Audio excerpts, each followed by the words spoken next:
Douglas are twins and had arrived from Scotland to help Sir Topham Hatt, but only one engine had been expected. The twins meant well, but did cause confusion. Sir Topham Hatt had given them numbers, Donald 9 and Douglas 10, but he was still planning to send one engine home.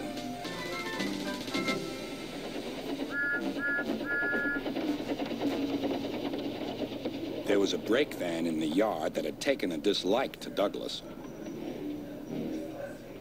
Things always went wrong when he had to take it out.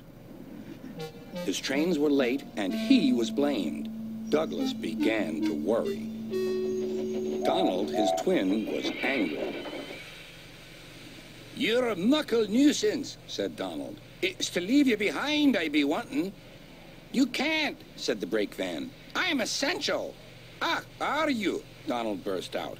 "You're nothing but a screeching and a noise when all's said and done. Spite doggy, would you? Take that!" "Oh! Oh!" cried the van. "There's more coming should you misbehave." The van behaved better after that. Until one day, Donald had an accident. The rails were slippery. He couldn't stop in time.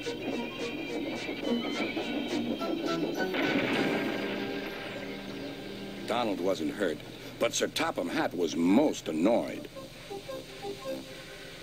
"I am disappointed, Donald. I didn't expect such clumsiness from you. I had decided to send Douglas back and keep you." "I'm sorry, sir," said Donald. "I should think so, too. You have upset my arrangements. Now, James will have to help with the goods work while you have your tender mended. James won't like that." Sir Topham Hatt was right. James grumbled dreadfully about extra work.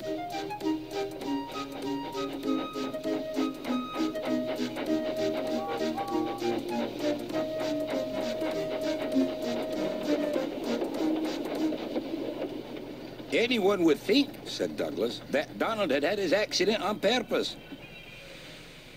I heard tell about an engine and some tar wagons." "Shut up," said James. "It's not funny." He didn't like to be reminded of his own accident. "Well, well, well. Surely, James, it wasn't you. You didn't say." James didn't say. He slouched sulkily away. "James is cross," snickered the spiteful brake van. "We'll try to make him crosser still." "Hold back," giggled the freight cars to each other. James did his best, but he was exhausted when they reached Edward's station.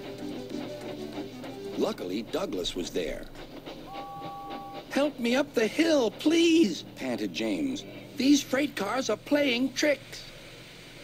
"We'll show them," said Douglas.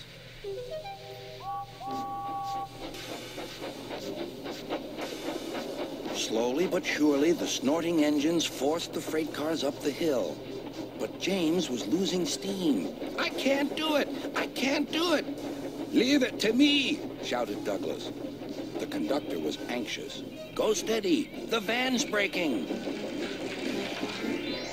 The van was in pieces. No one had been hurt, and soon Edward came to clear the mess. Sir Topham Hatt was on board. "I might have known it would be Douglas," he said.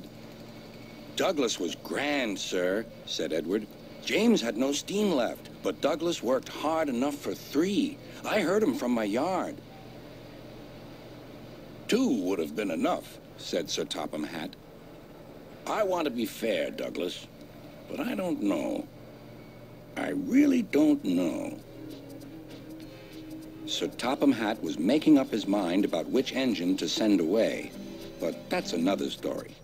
Let Italy boast of her gay gilded waters, her vines and her bowers, and her soft sunny skies, her sons drinking love from the eyes of her daughters, where freedom expires amid softness and sighs.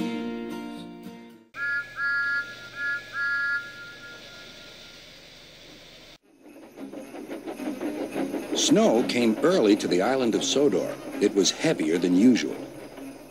Most engines hate snow. Donald and Douglas were used to it. Coupled back to back with a van between their tenders and a snowplow on their fronts, they set to work.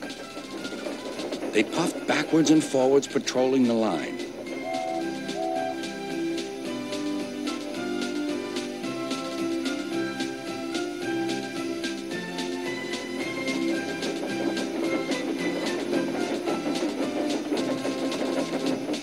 Generally, the snow slipped away easily, but sometimes they found deeper drifts. Presently, they came to a drift which was larger than most. They charged it and were just backing for another try when... Help! Help! Lost six, Donald. It's Henry. Don't worry yourself, Henry. Wait a while. We'll have you out. Henry was very grateful. He saw all was not well. The twins were looking glum.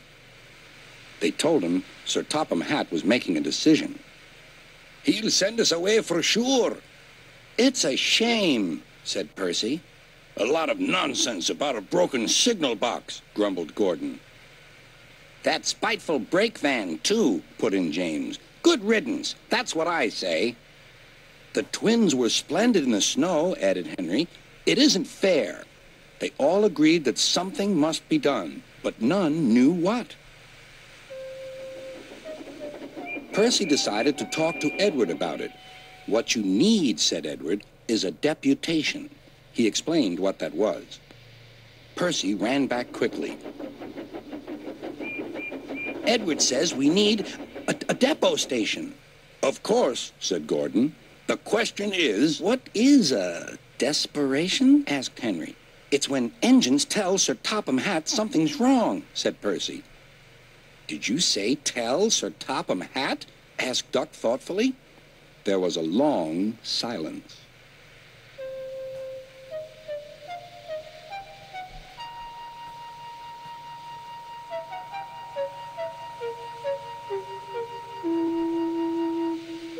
I propose, said Gordon, that Percy be our disputation. Me? Squeaked Percy. I can't. Rubbish, Percy, said Henry. It's easy. That's settled, then, said Gordon. Poor Percy wished it wasn't. Hello, Percy. It's nice to be back. Percy jumped. Yes, sir, please, sir. You look nervous, Percy. What's the matter? Please, sir, they've made me a desperation, sir. To speak to you, sir. I don't like it, sir. Sir Topham Hatt pondered. Do you mean a deputation, Percy? Yes, sir, please, sir. It's Donald and Douglas. They say, sir, that if you send them away, sir, well, they'll be turned into scrap, sir. That would be dreadful, sir. Please, sir, don't send them away. Thank you, Percy. That will do. Later, Sir Topham Hatt spoke to the engines. I had a deputation. I understand your feelings, and I've given a lot of thought to the matter. He paused impressively. Donald and Douglas, I hear that your work in the snow was good. You shall have a new coat of paint. The twins were surprised. Thank ye, sir. But your names will be painted on you. We'll have no more mistakes. Thank ye, sir. Does this mean the both of us? Sir Topham Hatt smiled. It means... But the rest of his speech was drowned in a delighted chorus of cheers and whistles.